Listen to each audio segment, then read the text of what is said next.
I really was sure that if I could just postpone this wild thought that my girlfriend Amanda had till tomorrow morning, she would realize it's kind of a crazy idea. Oh, I don't know what I was thinking. And we would just push it down the road a little bit, right? So maybe our sleep aids had kicked in and Amanda starts talking about, I've told you guys before, Amanda just loves like themed parties. She loves throwing dinner parties. She just loves having people. She just loves this, which is so out of my comfort zone. But she's suggesting parties all the time, right? So one night right before we're about to crash, things are nice and quiet. And she says, oh my God, I got an idea. I'm like, what's up? She's like, well, our birthdays are so close to each other. Why don't we just throw like a dueling birthday party? I'm like, okay. A joint birthday party. Joint birthday party sounds really fun. Well, you say dueling like you guys are going to be competing, but you're doing it in conjunction I'd together. have been totally on the joint birthday party. That would have been funny if that would have been like the invitation. Joint birthday party. So I'm like, okay, she's already broken me in that I already know that arguing with a woman, or this woman in particular, when she has an idea in her head that I'm going to lose that. So I just, okay, that sounds great. You like dinner parties? I like dinner parties. So then she says, oh, you know what I've always wanted to do or always wanted to go to? A rave. A rave? A rave. She's like, Bert, we are throwing a birthday rave.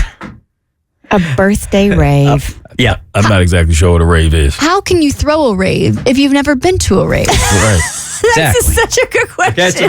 Well, you could always research these things. So a rave would be like, how do you explain it? But firsthand experience, I think, would lend to a more ravish experience. Yeah. Here's the thing. I mean, Cassie, you and I, we've had some really awesome Vegas clubs that were like rave-esque, but I can't say that I've been to. I feel like a rave is in like this warehouse of a city in like some sketch area, and you have to know a password to get into it. And it's like 3 a.m. in the morning, and the edible has kicked in, and you walk in, and there's lasers, and like house music pumping, and everybody's got glow sticks, and you have like black lights everywhere, and then you end up like crawling out at like 6 a.m. in the morning. Yeah, they're generally like a rave demographic is about 22 years old. Got it. Okay. So she's not 22, and neither am I.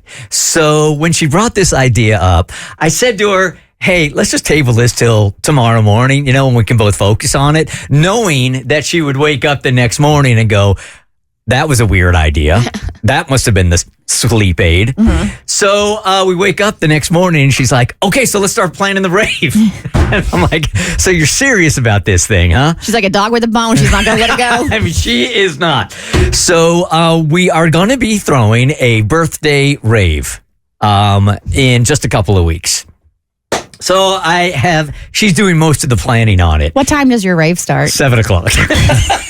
No, it doesn't. It's a geriatric rave. That is a totally geriatric rave. Now, I had suggested to her, half joking, but then I thought, you know what? Let's do this because we don't want to feel our age. We are going to manipulate all the clocks in the house to say that it's 11 o'clock. Fun fact. Not 7 o'clock. Your rave doesn't start at 7. It starts at 6 p.m. No, it starts at 7. Are you sure? I am sure. All right. That I am sure because I asked her for details because she's the one that's planning the whole thing.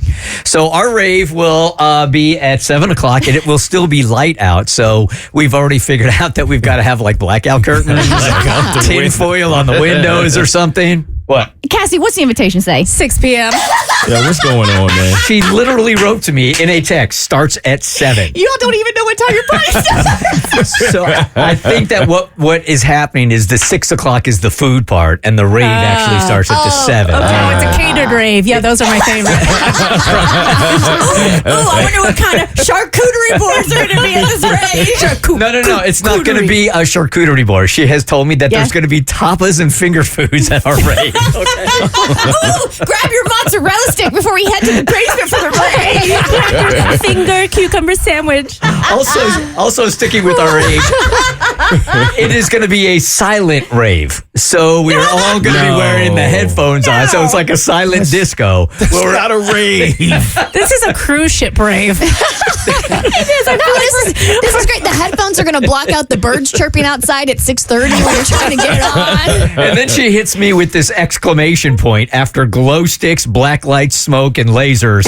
Over by 9:30. Our rave starts at 7, and it will be over by 9:30.